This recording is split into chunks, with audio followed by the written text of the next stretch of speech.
بسم الله الرحمن الرحيم له ملك السماوات والأرض يحيي ويميت وهو على كل شيء قدير هو الأول والآخر والظاهر والباطن وهو بكل شيء عليم. أعوذ بالله من الشيطان الرجيم. بسم الله الرحمن الرحيم. الحمد لله رب العالمين بارئ الخلائق أجمعين، ثم الصلاة والسلام على سيدنا ونبينا ومولانا أبي القاسم مصطفى محمد صلى الله عليه وآله أجمعين وأصحابه المنتجبين. أما بعد، قال الله تعالى في كتابه الكريم: إن الدين عند الله الإسلام. Respectable audience, distinguished listeners, honorable viewers, Assalamu alaikum wa rahmatullahi wa barakatuh. Today, God willing, we are going to talk about another important issue, and that is proofs on necessary existence. You know that there are numerous ways which the human beings have resorted to prove Almighty Allah's existence. In another word, the Muslim scholars, theologians, and Gnostics have developed various ways to prove Almighty Allah's existence, to say that Almighty Allah is a necessary existent. There are these three approaches or these three ways that try to prove Almighty Allah's existence. But firstly, let me say that these three ways have their own pros and cons, have their own positives and negatives. The first way is a philosophical and rational approach that our Muslim philosophers have developed various philosophical and rational arguments to prove Almighty Allah's existence. The second category is theologians. Theologians have also made vigorous attempts to prove Almighty Allah's existence through theological arguments such as design argument.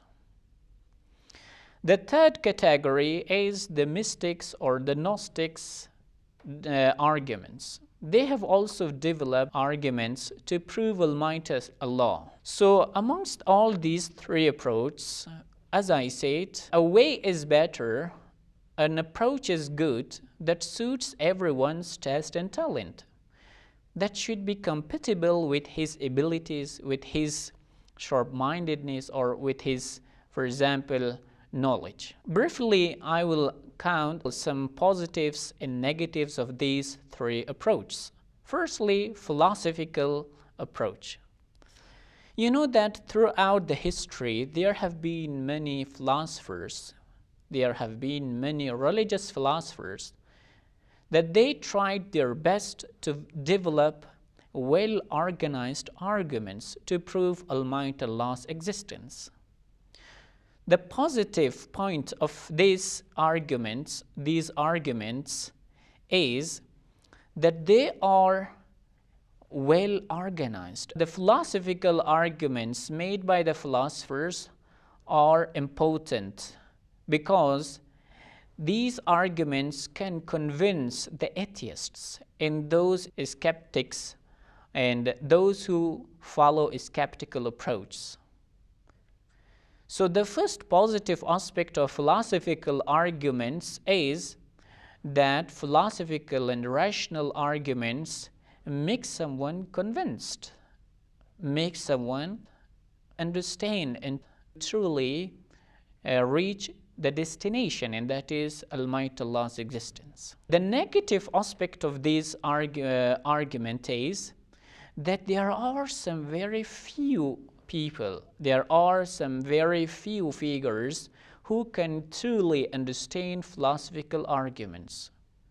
So everyone does not have this authority, everyone does not have this intelligence to have access to such philosophical and rational demonstrations.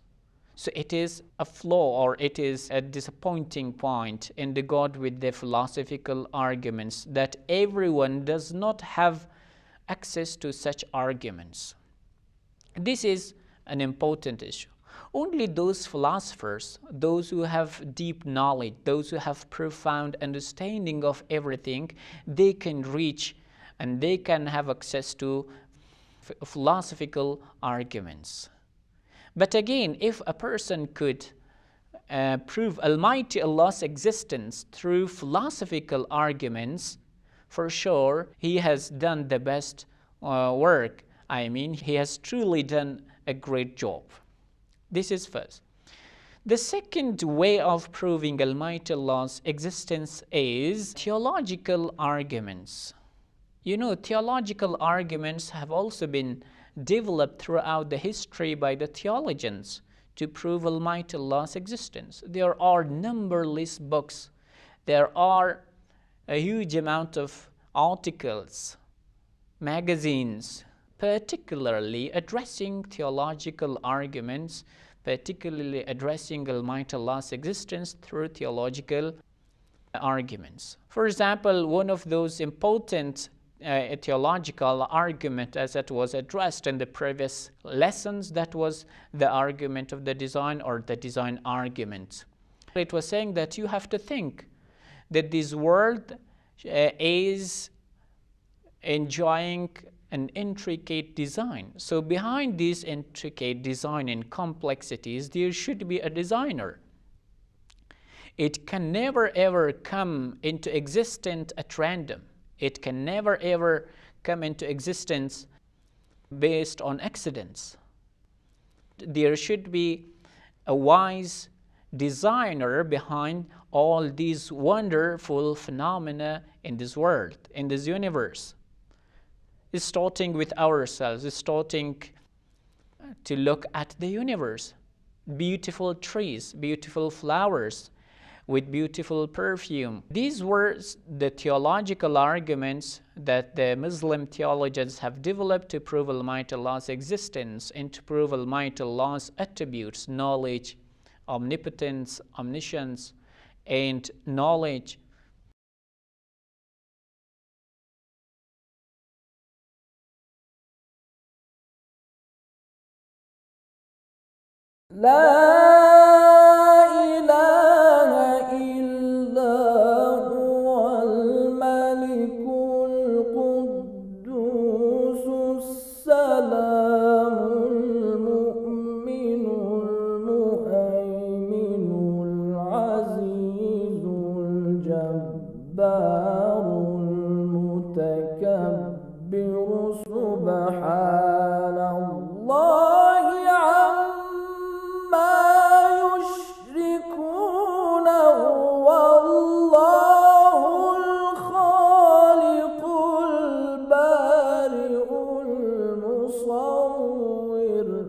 The third important way, that is a mystical approach towards Almighty Allah. You know that the Gnostics and the mystics have always emphasized on personal purification, on spiritual growth. They have always said to reach Almighty Allah and to understand Almighty Allah with all your existence, firstly you have to purify yourself. When you could purify yourself, when you elevated yourself spiritually, and when you could afford spiritual growth, at that time you are able to feel Almighty Allah with whole your existence. There is no need that you have to go beyond yourself. There is no need that we have to prove Almighty Allah's existence through His creator. No, you yourself is the best world that you can find Almighty Allah in. So they emphasize, or they lay their great emphasis on self-purification. That when you could purify your heart and your mind from every kind of skeptical and doubtful problems, these and that, at that time, this ground is ready to receive Almighty Allah's encompassing grace and mercy. Otherwise, you will not be able to receive Almighty Allah's grace and mercy in a dirty heart. And for sure it is. The positive point this way has, that is that it brings us certainty. Those people who have had these religious experiences, this intuitive knowledge, they are 100% sure of Almighty Allah's existence. There is no need that you have to tell them tales of Almighty Allah's existence. There is no need that you have to tell stories so that they should believe Almighty Allah's existence. No, there is no need for them.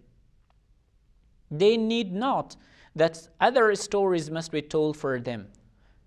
Whenever they contemplate, whenever they ponder upon themselves, they find Almighty Allah. They feel Almighty Allah wholeheartedly. They embrace. So the positive point is that it brings us certainty. 100% he becomes sure that Almighty Allah exists. But there is a negative aspect in this way, and that is this, that such kind of inward feelings can never be transmitted to others, so that they should find the same feeling you have found. It is not transmittable. It cannot be transmitted. It cannot be conveyed to others.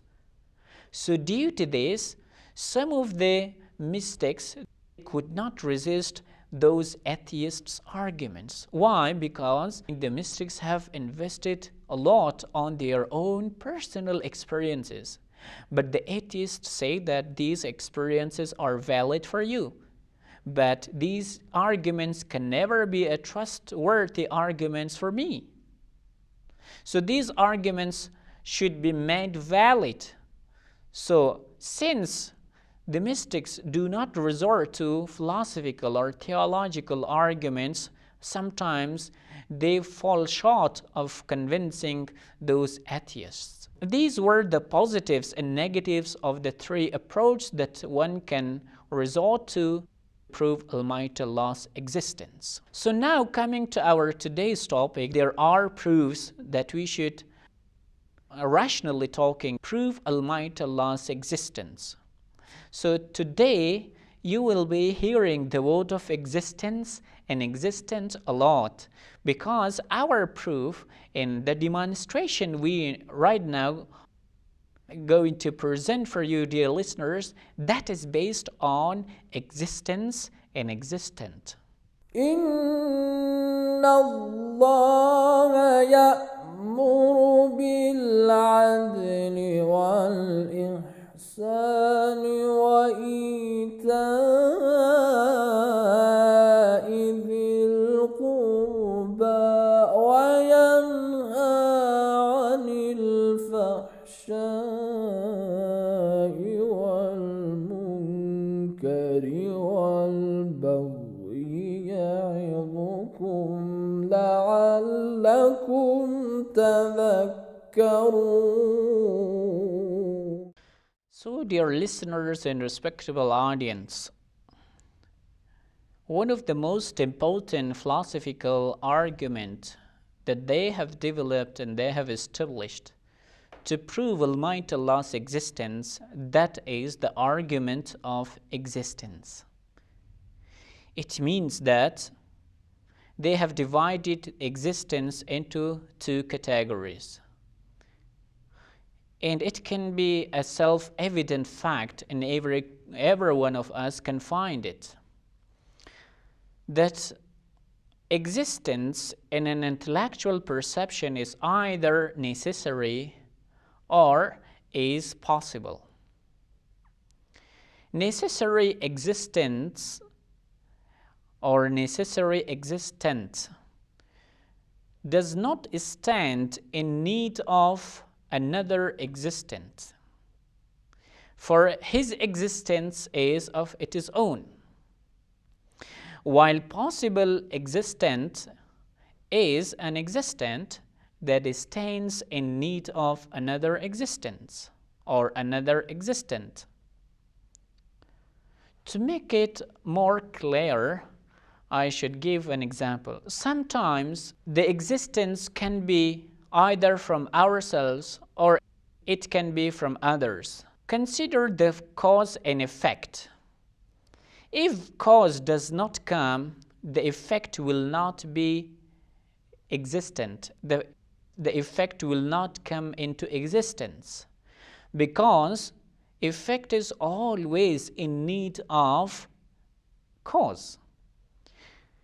Effect stands in dire need of the cause's existence. Firstly, cause should exist, and then we can expect the effect.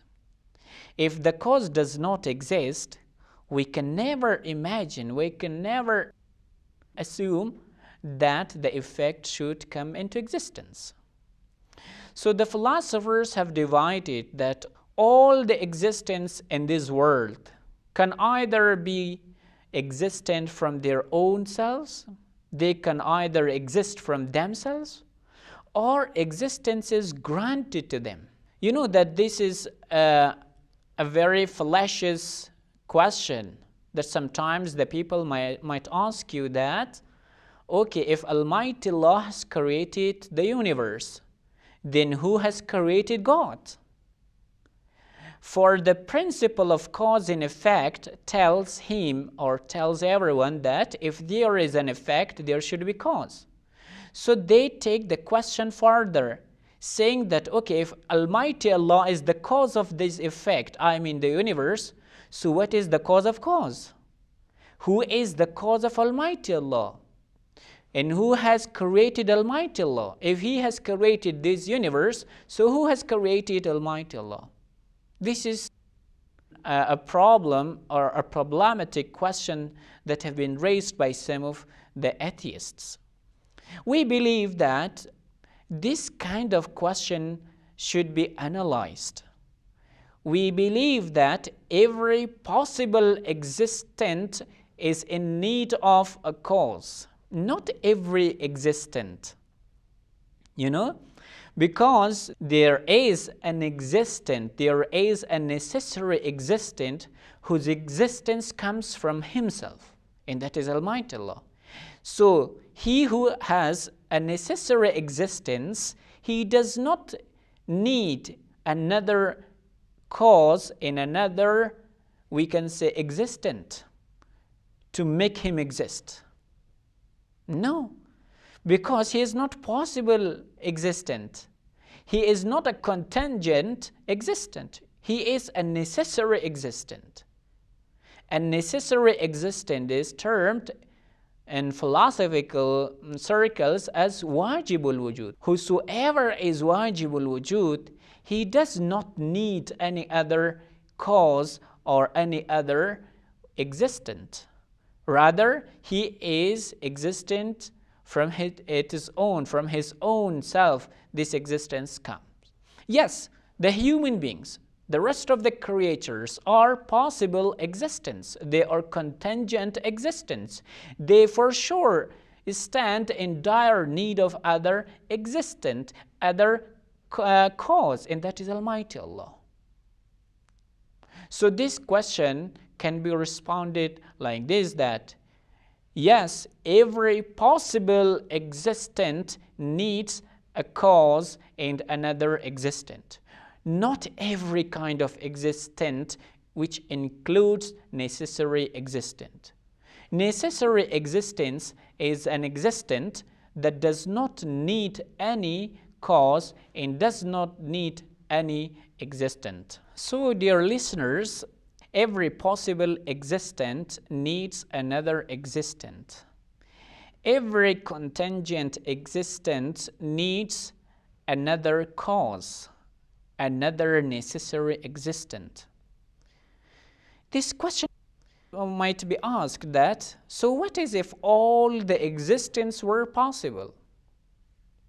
For example, this should be the cause of this, and this should be the cause of that, that should be the cause of another one. So philosophically talking, it is impossible that we should have an endless chain of possible existence. Once again, philosophically talking, it is impossible that we should have and we should assume an endless chain of existence, an endless chain of possible existence. It should stop at a time. It should stop at a place. And we believe that it is Almighty Allah whose existence is of its own. His existence does not depend on any other existent. So, but the rest of the existence, the rest of the people's existence, all of them are dependent on Almighty Allah's will, on Almighty Allah's mercy, on Almighty Allah's existence. If He was not there, of course, He would not have been existent. So this is the response of those who raise this question that who has created God? In response to them, we can say that it is not true that we should say that every existent needs another existent. No. Every possible existent needs another cause, another existent. This is true. Since Almighty Allah is not a possible existent, rather He is a necessary existent, so He does not need another cause. He does not need another one who has to precedes Him. For His existence is of Almighty Allah's existence. His existence does not come from outside, or other has not granted Almighty Allah's existence. This is the response, and this is a philosophical argument that is based on dividing existence into two categories: possible existence and necessary existent, or possible existence and necessary existence. Wajibul wujud, that is necessary existent. Mumkinul wujud, that is possible or contingent existent.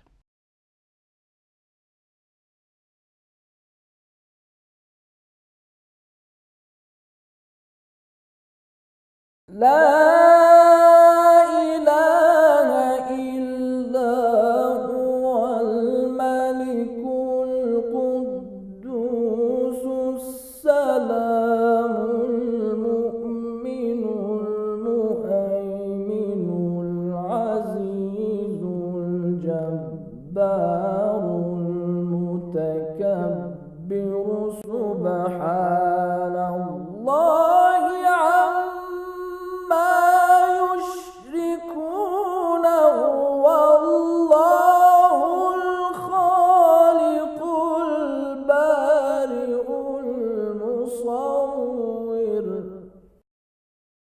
So, respectable audience, today we could prove that there are numerous ways that prove Almighty Allah's existence, or the Muslim scholars have resorted to some three ways of proving Almighty Allah's existence. The first was philosophical reflections and arguments that they try to prove Almighty Allah's existence.